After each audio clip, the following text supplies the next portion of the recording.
A reading from the Holy Gospel according to Luke chapter 21 verses 5 to 11. Passage taken from the Message version of the Bible.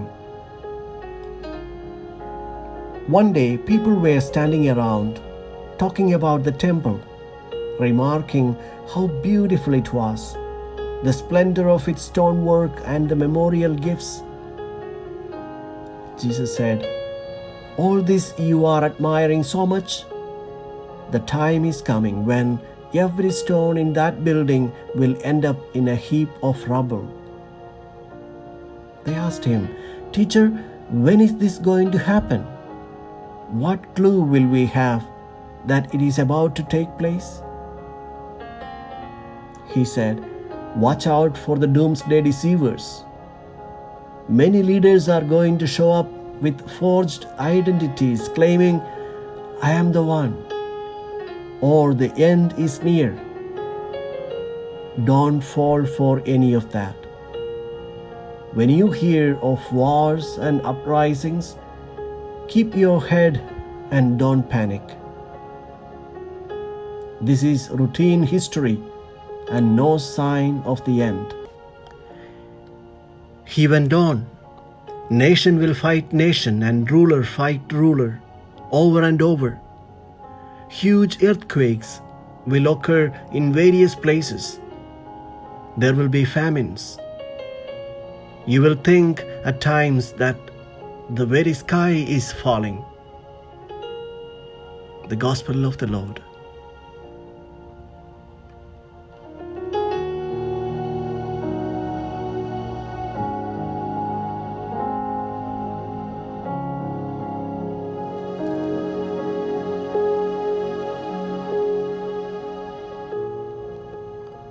Reflections for Gospel according to Luke chapter 21 verses 5 to 11.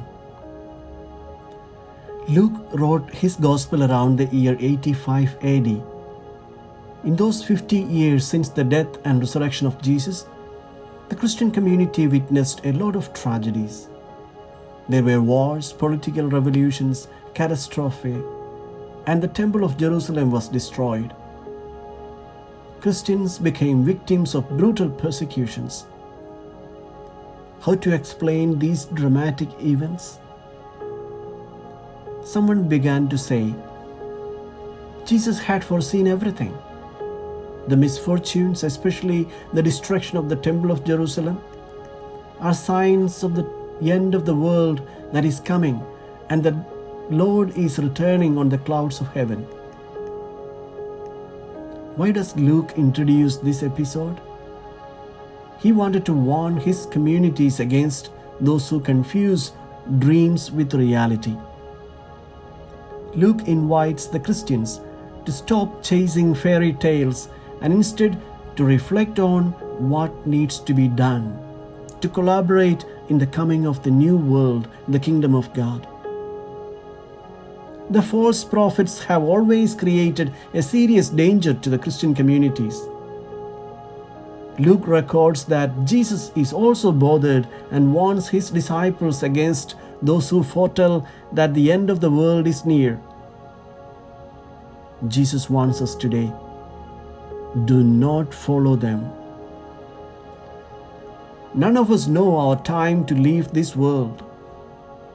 We know that one day we will take that step, and hopefully we are well prepared, like the 117 Vietnamese martyrs of the 17th and 18th centuries that we remember today. The subject of death is a taboo to talk about because many do not know how to find meaning in this inevitable human destiny. In today's Gospel, Jesus downplays the beauty of the temple, the quality of the stone and the votive offerings, because one day they will disappear, because it is not eternal. He was right. The temple was destroyed in 70 AD.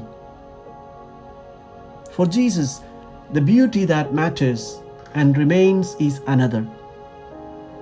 Let no one fool us.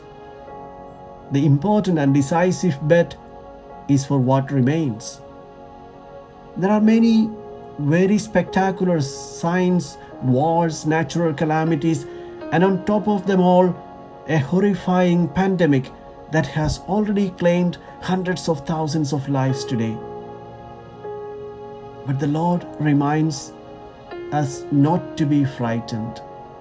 He calls us to be fertile, to be prepared, to have our hands overflowing and show them full of satisfaction for the duty accomplished, the duty to love and give everything, where and with whom it was your turn to live.